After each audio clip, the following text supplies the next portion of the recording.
இது வந்து திருவோட்டினுடைய காய் பாருங்க. இங்கே ஒரு காய் இருக்குது, இங்கே ஒரு காய் இருக்குது. அடுத்த காய்கள் வந்து இந்த மாதிரி ஜாயிண்ட்டுகளில் தான் வரதுக்கு ஆரம்பிக்கும்.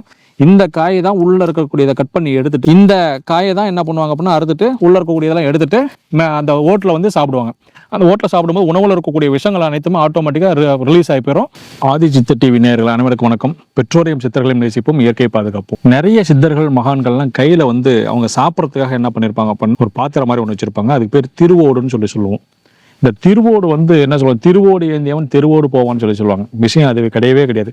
திருவோடுங்கிறது மிகப்பெரிய லட்சுமி கடாட்சம் நிறைந்த ஒரு அற்புதமான ஒரு மரம். எங்கெல்லாம் வந்து இந்த திருவோட்டுனால உணவு வாங்கி நம்ம சாப்பிட்றோமோ அங்கே அந்த எல்லா இடங்களும் என்ன பண்ணும் அப்படின்னா அந்த திருவோடு உணவில் இருக்கக்கூடிய விஷத்தை முறிக்கக்கூடியது. அதே மாதிரி மகாலட்சுமியுடைய பரிபூர்ண கடாட்சம் இருக்கக்கூடியது திருவோடு. சாதாரணமான ஒரு விஷயம் கிடையாது. அப்படிப்பட்ட ஒரு திருவோடு மரத்தை பற்றி தான் நம்ம இன்னைக்கு பார்க்க போகிறோம். இந்த மரம் தான் வந்து திருவோடு மரம். இதுதான் வந்து திருவோடு மரம். இப்படி தான் இருக்கும் திருவோட்டினுடைய மரம். நீங்க திருவோடு பார்க்கணும்னா பாருங்க, இதுதான் திருவோடு காய். இந்த காய் பேர் தான் திருவோடு காய்.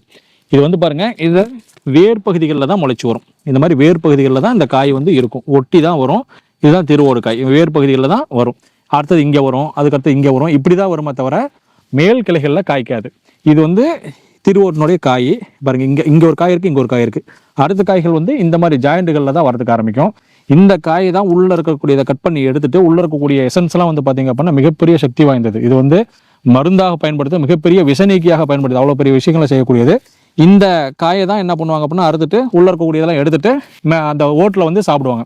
அந்த ஓட்டில் சாப்பிடும்போது உணவில் இருக்கக்கூடிய விஷயங்கள் அனைத்துமே ஆட்டோமேட்டிக்காக ரிலீஸ் ஆகி போயிடும். மருந்தாகவும் பயன்படும். அதே சமயத்தில் வந்து தெய்வீக ஆற்றல் இருக்கக்கூடிய சக்தியாக பயன்படும். இந்த திருவோடு எந்த வீட்டில் இருந்தாலும் சரி மிகப்பெரிய மகாலட்சுமி கடாட்சம் உண்டாகும். அப்படிப்பட்ட ஒரு அற்புதமான திருவோட நீங்கள் நம்ம ஆதி சித்த டிவியின் மூலமாக பார்க்கறதுல மிகப்பெரிய பாக்கியம் பண்ணியிருக்கீங்க. அற்புதமான ஒரு விஷயம், பார்த்து பயனடையுங்கள். நன்றி.